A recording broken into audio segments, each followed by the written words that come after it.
Selam dostlar, hoş geldiniz, hoş gördük.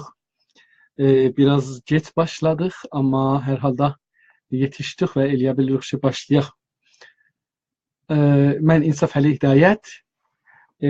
Bu cuma axşamının Azərbaycan Milli Fəallar üçün jurnalizm dərslərinin birinci bölümündə teorik bölümün başlayıram. Əlbəttə bu dərs 7-ci dərsdir ki, biz jurnalizm dərsi deyirik. Bu günləri gazetecilik işçiliği hakkında danışacağım. Yani neden, bu iş nedir ve neden ötürüdür əslən?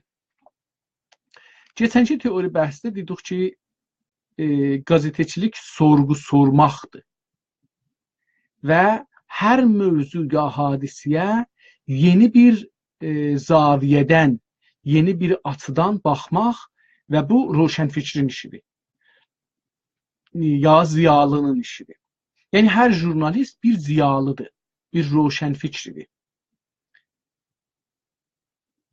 İndi siyasətdə nə axtarır, onlara görə. Amma indi iş olaraq, yəni gazetecilik bir işdir hər halda. Yəni mən yaşayışım, həyatım hərə bir şeydə işdir. Biri müəllimdir, biri döktürdür, biri mühəndisdir, biri baqqaldır, biri zərgərdir, qızılçıdır, biri nə bilim sarrafdır, biri paltar alır satır, biri xərazidir, biri bəzzazdır, biri gönçüdür, biri kitabçıdır, biri müəllimdir, biri ustad danışgahdır, biri karmətdir, biri də kargərdir. Hərə bir işdədir. Yəni həyatların, öz yaşayışların, onlara bağlı olan insanların yaşayışların orada işləyirlər, oradan qazanırlar və oradan idarə edirlər. Jurnalistlər də o adamlara deyilir ki, %50 heç olmasa həyatları və işləri bağlıdır bu işə. Yəni bu işdə işləyirlər, bu işdən qazanırlar və bu işdən pul çıxadırlar, oradan yaşırlar. Görürsünüz ki, jurnalizmin həyatı bağlıdır fikrinə və fikrindən pul çıxadır. Amma indi bu günləri danışacağım ki, jurnalist %90 vaxt o ki, milləti üçün, xalqı üçün, vətəni üçün jurnalistliği seçir. Bunlar %90 suyun axarının tərsəsinə üzərlər. Yəni su həmişə üstdən aşağıya axar, bunlar həmişə aşağıdan yuxarı üzərlər. Suyun içində. Mən bu haqda bu günləri danışacağım sizə. Əvvəl neçə gün bundan qabaq demişdik ki, əslən jurnalizm niyə seçirik, niyə bir iş olaraq seçirik. Mən bu günləri istəyirəm bu haqda danışam ki, İran topraklarında olan jurnalistlər, xüsusən Güney Azərbaycanda da jurnalizm işini niyə seçirlər? Mən bunların dəlillərin istəyirəm bir-bir oturaq danışaq, sonra da gələk oracan ki, mümkündür jurnalistin görək ki, hədəfləri nədir jurnalistin? Jurnalistin bu işi seçməkdə bəzən bu birinci işi olur, əsli işi olur, mənə tay, mənim əsli işim budur. İndilikdə geçən 28 ildə bundan sonra bir ayrı işim olmayıbdır. İndi ruznamədə yazmışam, məcəllədə yazmışam, ərz edeyim xidmətinizə, həftənamədə yazmışam, ondan sonra web saytlara yazmışam, xarici radiolara, televizyonlara yazmışam, ya danışmışam və son işimdə bilirsiniz Günas TV-də feylən çalışıram. Amma bunun yanında bəzən də bəzi işlər görmüşəm ki, həyatımı qoruya biləm, yaşamımı qoruya biləm. Çünki bir dəfə də demişəm bunu, dünyanın hər yerində jurnalistlər, xüsusən o jurnalistləri ki, suyun axıntısının tərsəsinə üzürlər, mali və pul baxımından çox dalıda olarlar. Yəni fəqir millət olarlar, cibləri boş olar. Üstə desəm belədir. Yəni açıq-açığına desəm belədir. Onun üçün mən o adamlar için bir dəfə demişəm, idealist deyirlər, realistdirlər, həyatda çox gözəl yaşamaq istəyirlər, çox kef çəkmək istəyirlər. Onlara heç vaxt tövsiyə eləmərəm, gəlsinlər jurnalist olsunlar. Çünki jurnalistlər, vaqiyyət budur ki, bir yaxçı iqtisadi yaşamları olmaz. Amma əgər bir idealist adam olasınız, bir vətən üçün, bir millət üçün, bir fikr üçün çalışmaq istəyəsiniz, təbii ki, özünüzü bir peyğəmbər kimi görürsünüz və o məsuliyyət ki, özünüzün boynunuzda hiss edirsiniz, onu bəlkə heç kəs hiss eləmir, fəqət siz hiss edirsiniz. Onun da dalısıcan gedirsiniz, onun yolunda da çox çətinlik çəkirsiniz. Dünyada, İslam dünyası olsun, ya o birisi dünyalar olsun, o insanlar için belə böyük bir özlərinə arman, hədəf, yol seçiblər, onlar çətinlik çəkiblər. Hər halda, bəzən bir-iki dənə də ayrı şoğluları olur, onda kamilən şoğla çevrilir və insanlar o qədər də şey olmurlar, yəni bir arman dalısıcan deyirlər. İndi bu haqda İranda olan fikirləri mən deyim ki, niyə seçirlər, görək nədir? Biri də insanlar, mən özüm də bunların içindeydim, o zaman ki getdim ruznamə nigar olam, ruznamə yazam, gazeteci olam, dedim ki, mən istəyirəm bu sistemi dəyişəm. Bu siyasi, ictimai, əxlaqi, iqtisadi, tarixi, amuzişi sistem ki vardı, indi hakimdir İranda, zorumu qoyacağam, oracan ki mümkündür, dəyişdirəm.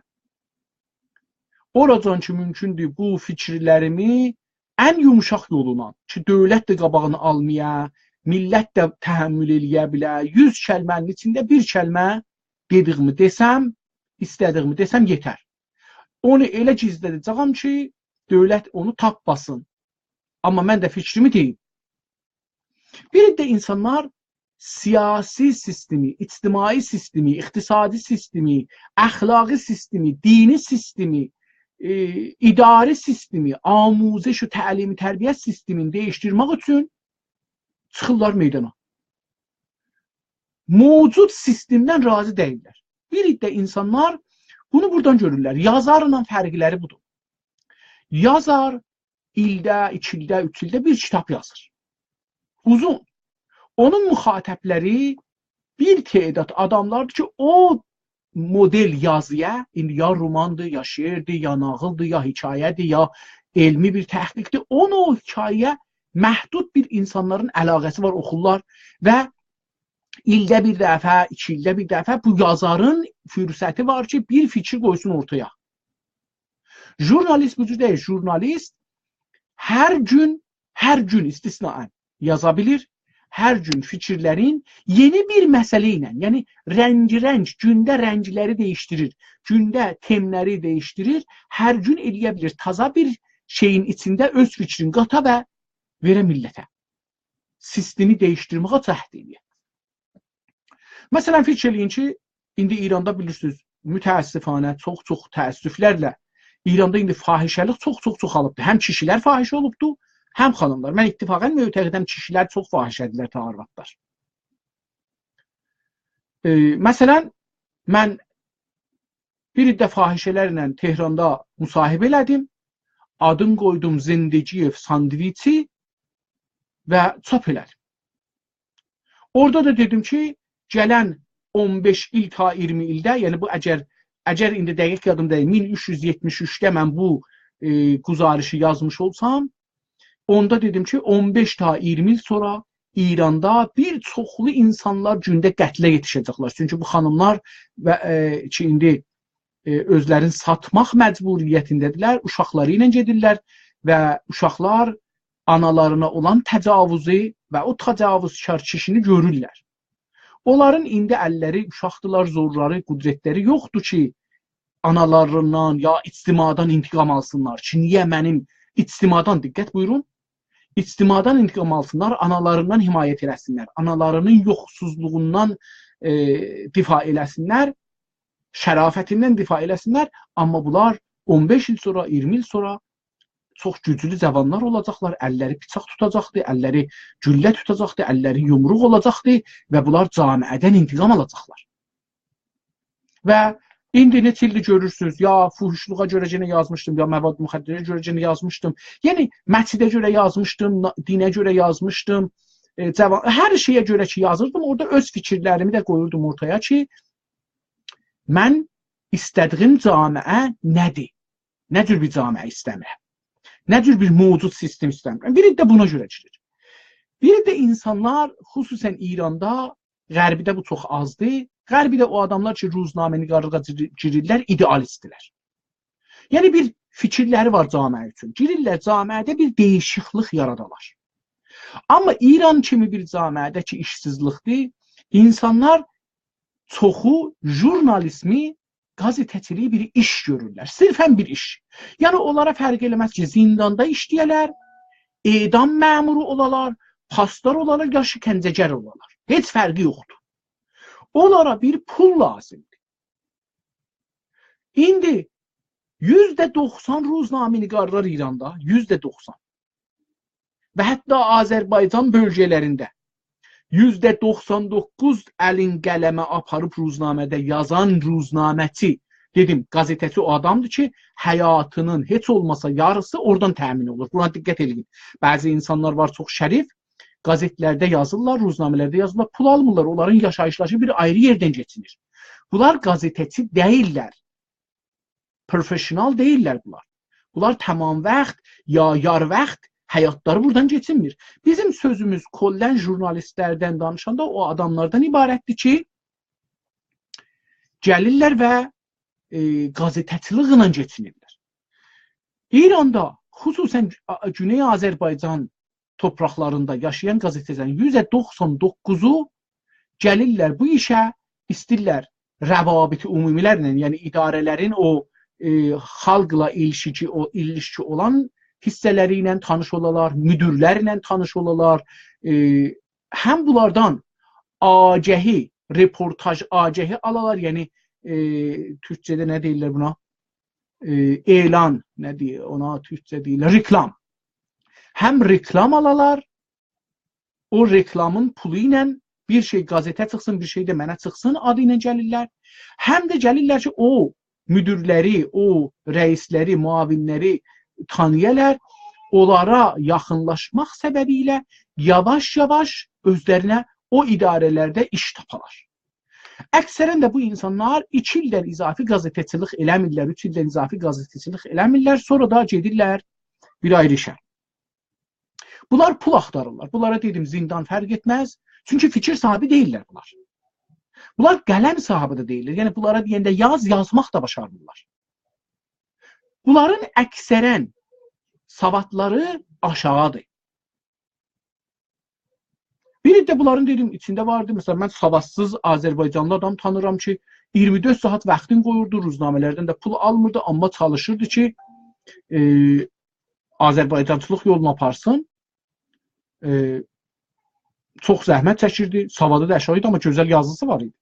Bu özü danışqaha getmədən, mədrəsəyə getmədən oturub özü dərs oxuyubdu, ustadların yanına gedibdi, dərs oxuyub olub ustad. Bu bir ayrı bir məsələ. Amma normalda bir herifədə gərəksiz gedib bir dövrə görəsiz.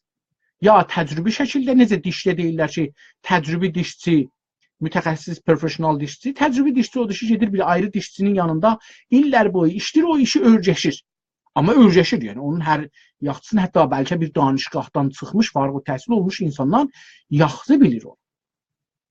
Jurnalizmdə də belə bir şeylər var, amma çox uzun prosesdir. Yəni jurnalistə istəyəsən bir hərfəyi jurnalistə çevriləsən, bəlkə bir 10 il sürər. Normalda onlar deyir ki, təcrübəli hərəkət edirlər, təcrübə ilə istəyirlər jurnalist olalar.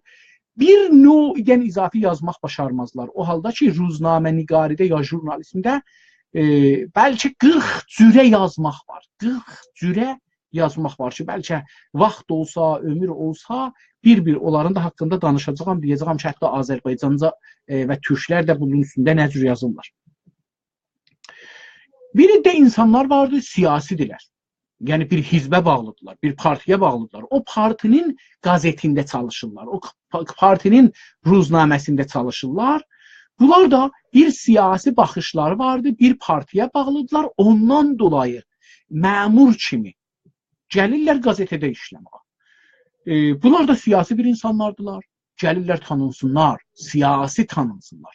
Bunların uzun hədəfləri olur. Normalda bu insanlar ki, siyasətdən gəlirlər və siyasi fikrindən gəlirlər, ehtimalən universitetdə siyasət oxuyublar, ya siyasətə yaxın bir şey oxuyublar və bunların insanların siyasi düşüncələri var və istəyirlər siyasətdə bir yer alalar gələcəkdə. Bunlara o partinin içində ya camiədə danışıqla filanla yer uzun çəkər gedələr siyasətə yetişələr. Bunlar necə üzgütü istir bir hovuzda üstün gedir, o çıxır bir təxtənin üstünə hop bulur, göydən hop bulur şeyin içinə, hovuzda o göldə suyun içinə üzür, o dərinliğə girir. Siyasəti fikri olanlar, siyasi fikri olanlar ya siyasəti düşünənlər ki, istəyirlər gələcəkdə siyasətdə bir profesional adam olsunlar, hirfəyi adam olsunlar, o darpa, o suya düzən yerə çıxırlar qəzetəyə, qəzetə oradır. Orada biraz hoppulurlar, düşürlər, sonra siyasətin içinə şizə vururlar. Bunlar nümayəndə məclis olurlar, bunlar ustandar olurlar, bunlar fərmandar olurlar, bəxşdar olurlar. Bunlar bir neçə ildən sonra görürsünüz ki, siyasət meydanında ciddi fəal olurlar. Bunların da yenə amacları jurnalizmdən biraz yuxarıdır.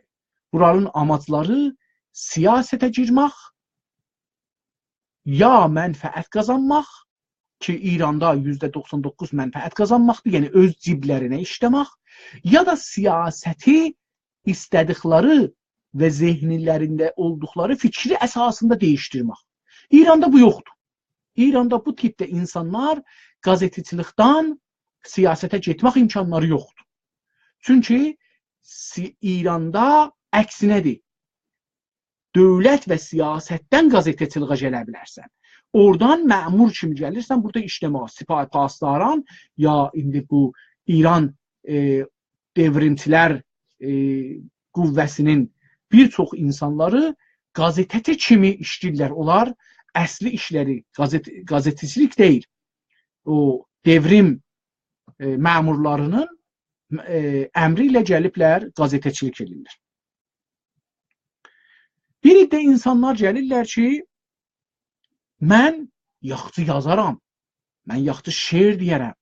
Mənim ədəbi yazış formatım güclüdür. İndi türkcə yaxşı yazıram, farsça yaxşı yazıram, ərəbcə yaxşı yazıram. Bunlar da yazmaq. Yazıçının fikri olmalıdır. O fikri əsasında bir gülməcə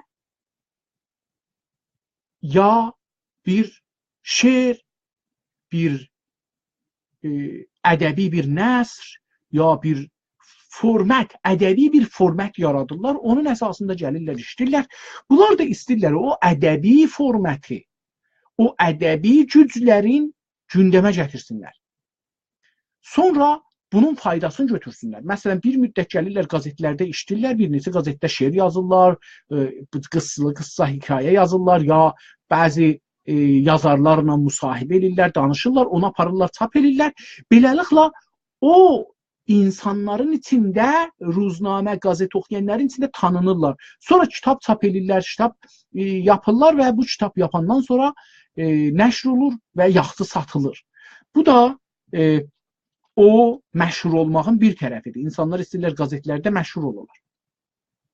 Bir də insanlar zümrətən fəqət iş axtarırlar.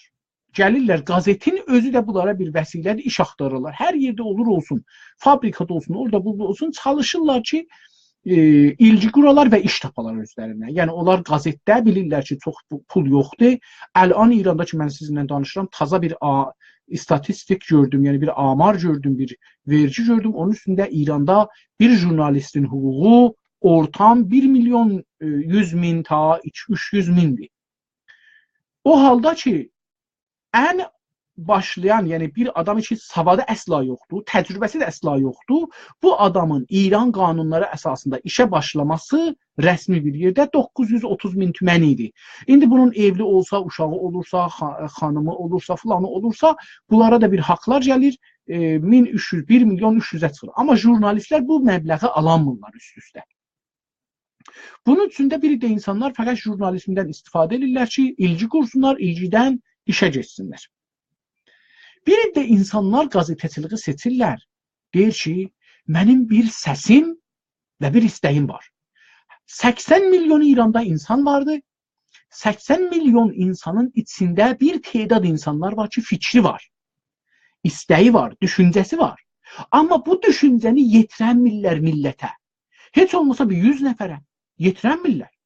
4-5 yoldaşları vardı, 50 dolarla yoldaşlar, elə fikirləri onların içindədir. Bunlar da gəlirlər, deyirlər ki, mən istəyirəm, qazetə girəm, öz səsimi yekəldəm, yüksəldəm, o qədər eləyəm ki, bu qazetin oxuyanları onu eşitsin. Məsələn, fikirləyin ki, bir qazetin 100 min dənə oxuyanı var gündə. Bu çalışır ki, gündə öz səsin 100 min nəfərə yetirsin. Yəni, elə bil ki, 100 min nəfəri düzəsiz bir sıraya bu insan bağırır və onlara yetirir. Deyir ki, mən kiməm, nə istəyirəm, nə cür düşünürəm, bu düşüncəmi nə cür sizə yetirirəm.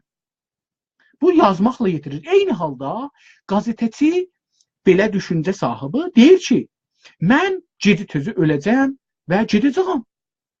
Səsim də, düşüncəm də məndən gedəcək. İlla bu ki, yazam və yazılarımla gələn nəsillərə qalam. Məni gələn nəsillər qazetlərdə görüb oxuyanda desinlər ki, bunun əcəb düşüncəsi varmış. Ya o zamanda necə düşünürmüş? O zamanda geri qalmış bir insanmış, yoxsa öncül bir insanmış? Bu da bir də insanlar da belə düşünürlər. Bir də insan deyir ki, mənim öz səsim var. Amma öz səsimdən önəmli budur ki, bir millətim var. Millətimin bir səsi var. Bu millətin səsi İran torpaqlarında dilə gəlmir, eşidilmir, səsi qulaqlara çatmır. Mən istəyirəm millətimin səsi olan. Aclıq çəkəcəyəm, pulsuzluq çəkəcəyəm, zor günləri düzəcəyəm, amma çalışacağam ki, Azərbaycan türkünün, ya xanımların, ya uşaqların, ya işçilərin, fəhlələrin, əmələlərin, ya dövlət işçilərinin, ya ordunun, ya filan yerin, ya mühəndislərin, ya döktürlərin səsi olan, ya da dilimin səsi olan, millətimin səsi olan, millətimin iqtisadının səsi olan, Urmu gölümün səsi olan, ana dilimin səsi olan, hər halda özünə bir məmuriyyət verir. Deyir ki, mən bu gündən bu şeyi, bu səs olmaq istəyirəm. Millətimin səsi olmaq istəyirəm. Türkümün səsi olmaq istəyirəm. Mən girəcəyəm Fars qazetinə, mən girəcəyəm İranda olan radiolara, televizyonlara, orada yavaş-yavaş bu səsi onlara yetirəcəyəm. Gördüm ki, bir xəbər yanlış gedir, onu düz tanıtdıracağam. Azərbaycan orada tanıtdıracağam. Orada yazacağam Azərbaycana görə. Çalışacağam Azərbaycanın, Türkün, dilinin, dəryasının, iqtisadının, adamlarının, qadınlarının, qızlarının, məktəblərinin, iqtisadının, fabrikasının, işçisinin, işsizinin, mərizinin, xəstəsinin sözü olan, səsi olan o idarədə, o qazetdə bu səs o qazetin vəsiləsinə, o radionun, o TV-nin səsi ilə yayılsın, dünya eşitsin. İranda insanlar eşitsinlər ki, bir Azərbaycan var, bir Türk var, bir Türk xanımı var, bir Türk fəhləsi var, bir Türk işçisi var, bir Türk iqtisadı var, bir Türk dənizi var, bir Türk dili var, bir Türk kimliyi var, bir Türk tarixi var, bir Türk ədəbiyyatı var, bir Türk musiqisi var, bir Türk rəqsi var. Amma bunlar İranda yox kimidir. Heç kəs bilmir var ya yox. Bunlar üçün universitet yox, bunlar üçün kitab yox, mədrəsə yox, məktəb yox. Bunları yaratmaq üçün mən səs oluram. Özünə yenə bir məmuriyyət tərif edir. Bu məmuriyyət əsasında qalxır ki, millətin səsi olsun. Bu da bir jurnalistdir. Bir iddəsi deyir ki, camiədə səslər var. İslahçı fikir var, radikal fikir var, mühafizəgar fikir var, devrimçi fikir var, Bunlar dövlət, farsçı fikir var, nasyonalist, fars və faşist farsçı fikirlər var. Milli məzhəbi farsçı fikirlər var. Farsçı dinçi fikirlər var. Şuubiyyə farsçısı var. Bunlar var. Amma mən istəyirəm Azərbaycan dinçilərinin, Azərbaycan dilçilərinin, Azərbaycan ədəbiyyatçılarının, Azərbaycan musiqiçinin, Azərbaycan tarixçinin, Azərbaycan yazarın, Azərbaycan naşirinin, Azərbaycan qəzetçinin, Azərbaycan insanının, xanımın, qızın səsi olan, onlar üçün taza bir fikrim var. Bu fikir İran və farslar tərəfindən himayət olunmur və yayılmır, eşidilmir.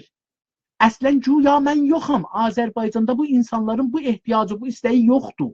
Mən istəyirəm bu taza fikrimi bu insanlar üçün bağıram, amma bu bağırmağı şəhərimdə bağırsam tutub məni salarlar həbsə, gedirəm qazetdə bağıram, gedirəm Ruznəmədə bağıram, amma yolunu tapıram.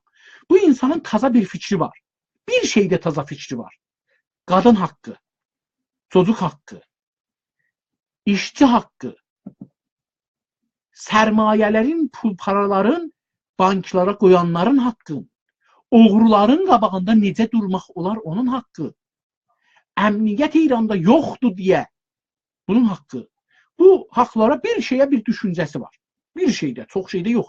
Amma bu şeydə düşüncə üçün özün salır mətbuata və çalışır ki, oradan səsin getirsin.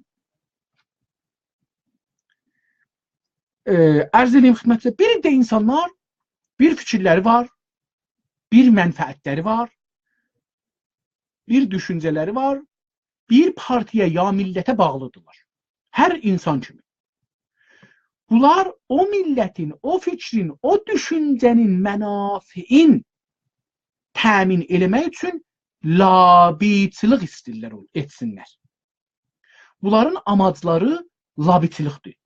Gedirlər qazetə girirlər ki, girə bilərlər, şəhər şurası üzvlərini görələr, bələdiyyə başkanını görələr, bələdiyyənin yardımcılarını görələr, istəyirlər fərmandarlığı, şəhərdarlığı, ustandarlığı, idarələrin, müdürlərin görələr və bunlarla o düşüncələri haqda labicərlik eləyərlər, labiçilik eləyərlər. Yəni, onları bu fikrə yaxınladalar, onların qorxularını bu fikirdən azaldalar.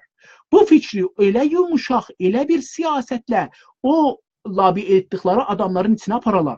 O labi etdikləri adamların etimadın, inancın özlərinə, düzgünlükləri ilə, düşüncələri ilə, ədəbləri ilə, mərifətləri ilə, insaniyyətləri ilə, axlaqları ilə o insanların etimadını cəzb eləyib, özlərinə çəkib, onları bu istədikləri amacların dalısına aparalar. Məsələn, Güney Azərbaycanda insanlar çalışırlar, şəhər şuraları üzvləri, bəzi idarələrin başkanları ilə, ha belə məclisdə olan parlament nümayəndələri ilə görüşsünlər, danışsınlar, onlarla labiçilik eləsinlər, Azərbaycan ana dili haqda, Urmu gölü haqda, iqtisad haqda, bəzi şeylər haqda labiçilik eləsinlər. Əlbəttə, nə qədər zəfər qazanırlar ya yox, bu da bir məsələdir. Bunlar onun üçün də jurnalismə girirlər. Yəni bir iddə də bundan girirlər jurnalismə. Əsli hədəfləri labiçilikdir. Bir iddə insanların camiədə görür ki, narkotik ya müxəddirə maddələr var, insanlar narkoman ya mütaddılar. Görürlər bir iddə insanlar axlaqsızlığı sevirlər. Bir də insanlar dindən su-istimal ya su-istifadə edirlər.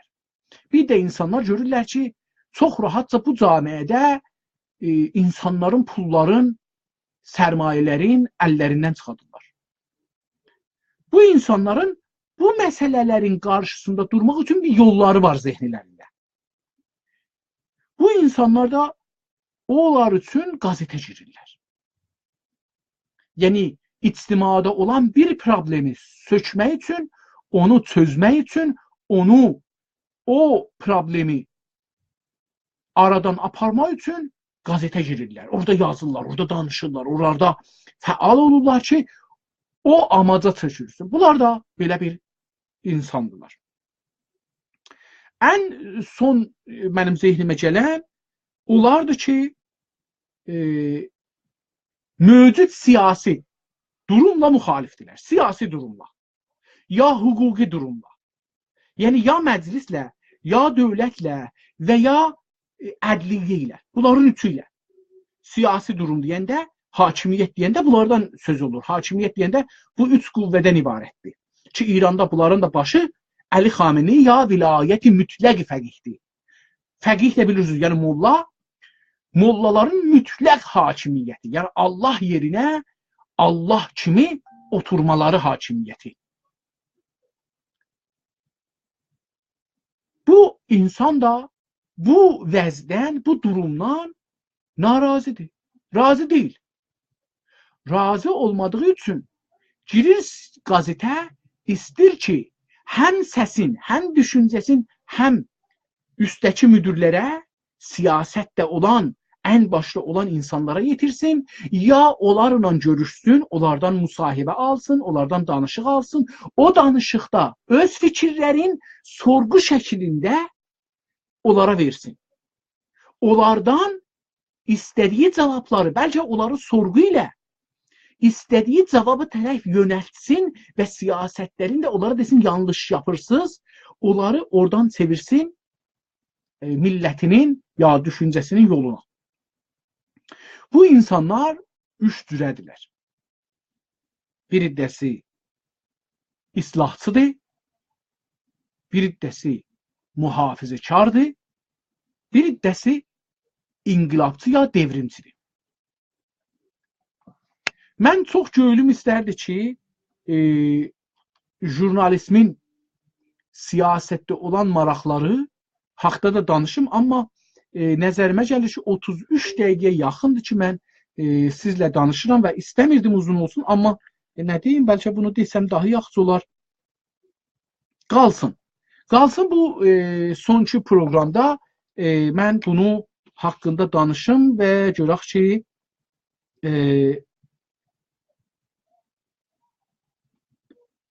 bir jurnalist, yəni o zaman ki, vəz-i mövcud ya indiki hakim durum, siyasi durumdan, hakimiyyətdən razı deyilsə, onun hangi yolları vardı qabağında və bu yollarla siyasətə necə girir, siyasətə necə təsir qoyur. Bunu deyim ki, mən indi burada danışıram, bəlkə burada bir nəfər qulaq asa, bəlkə 100 nəfər qulaq asa. Mühüm deyil, önəmli deyil. Önəmli budur ki, bu səs burada qeyd olur, zəbt olur, gedəcəkdir mənim web saytıma, gedəcəkdir YouTube-a, gedəcəkdir müxtəlif yerlərə. İnsanlar hər zaman hər kəs istəsə, hətta bir nəfər gəlib ona qulaq asacaq. O qulaq asağından sonra o mənim səsimi eşidəcək.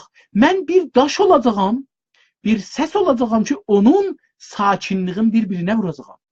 O, bəlkə bu qəzetlər nə hədəfinə və necə fikri olursa girər bir qəzetə, onu düşünəcək. Mənim bir fikrim var, bu fikri yaymaq üçün. Qəzet yaxçıdır, radio yaxçıdır, TV yaxçıdır, bir beynəlmiləl media dahi yaxçıdır, düşünəcək və gedəcək orada bu işi qabağa aparacaqdır.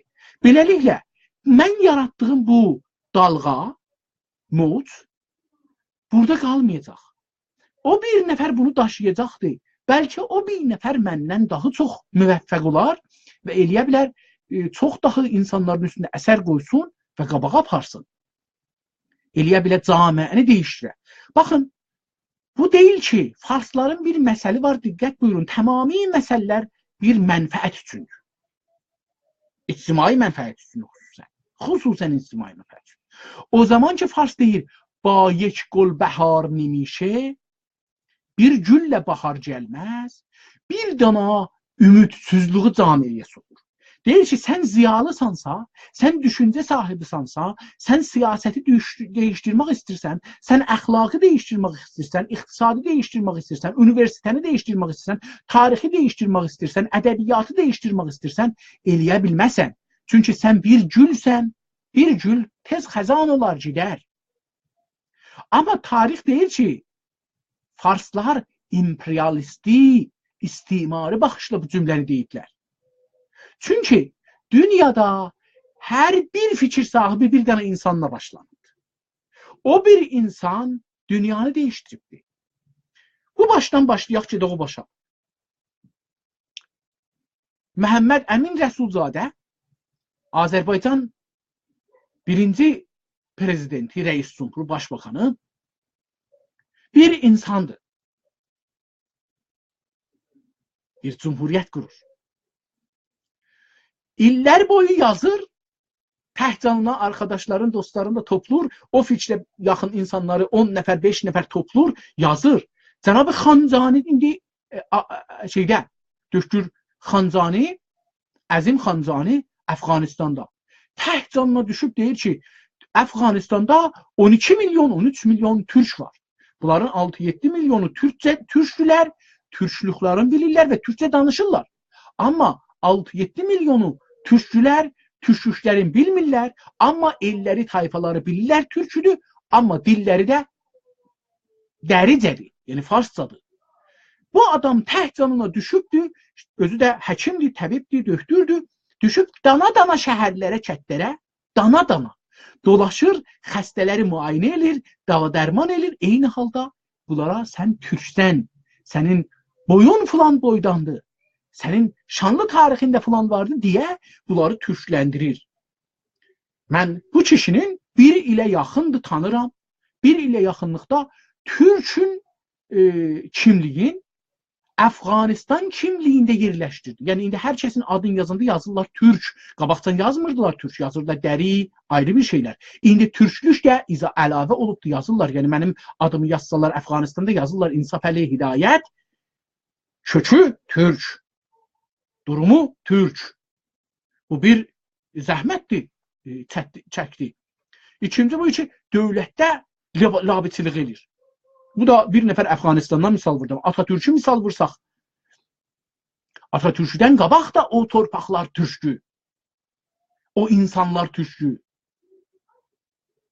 Amma Atatürk dövründə Avropa, Məsihiyyət dünyası, Türk dünyasının hücum altında məhv eləməyə gedir. Atatürk eləyə bilir, Türk inancıçıların liderliyini ala əlinə, onların gücündən faydalana və bir dövlət qura qoymaya Avropa, tamamilə o Türk torpaqların hamısını Türkləri silsinlər, atsınlar, şöyle ya müstəmriyə çevirsinlər. Bu bir məsələ. Gedək dalıya pişəvəri. Bir nəfər Güney Azərbaycanda, Ceylan'da, Kürdistanda milli hükümət yaradır. Şeyx Məhəmməd Xiyabani bir nəfər bir fikrinə başlayır. Ərz edeyim xidmətinizə. Həzrət Məhəmməd bir nəfər. Tamam ərəblər o şəhərdə onunla müxalifdilər. Şəhərdə, kətlərdə, illərdə, obalarda müxalifdilər. Amma o bir nəfər bir din yaradır, bir fikir yaradır və onun əsasında İslam dünyası yaranır. Və onun əsasında dünyanın siyasətləri değişir, iqtisadı değişir, hər şey değişir. Məsih də bir nəfərdir, o da eyni buna tay. Musa da bir nəfərdir, eyni buna tay. İbrahim də bir nəfərdir. Yəni, Cəssəs Konfüsiyus da bir nəfərdir. Buda da bir nəfərdir. Marx da bir nəfərdir. Yəni, farslar ki, istəyirəm onu deyəm, deyirlər, Bağik Gülbəhar nemişə bir istimari sözdür, istəyirlər ki, umudu və dünyanı değişmək gücün səndən və məndən alsınlar.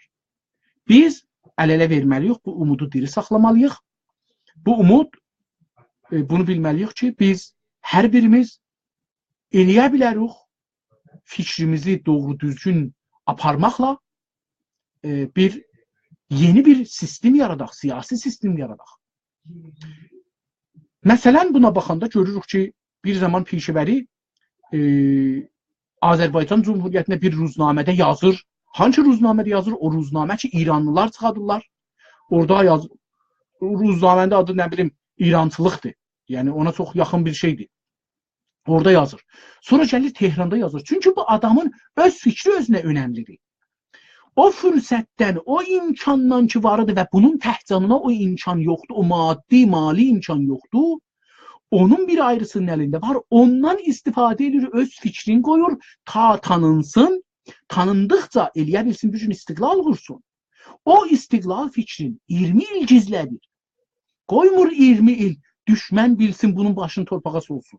İttifaqən mənim bir Döktür Qəndi adında ustadım var idi. Bir gün dedi ki, bağışlayın, Döktür Xaniçi. İndi də hələ feylən İranda bir zaman Seyyid Məhəmməd Xatəminin muavini idi.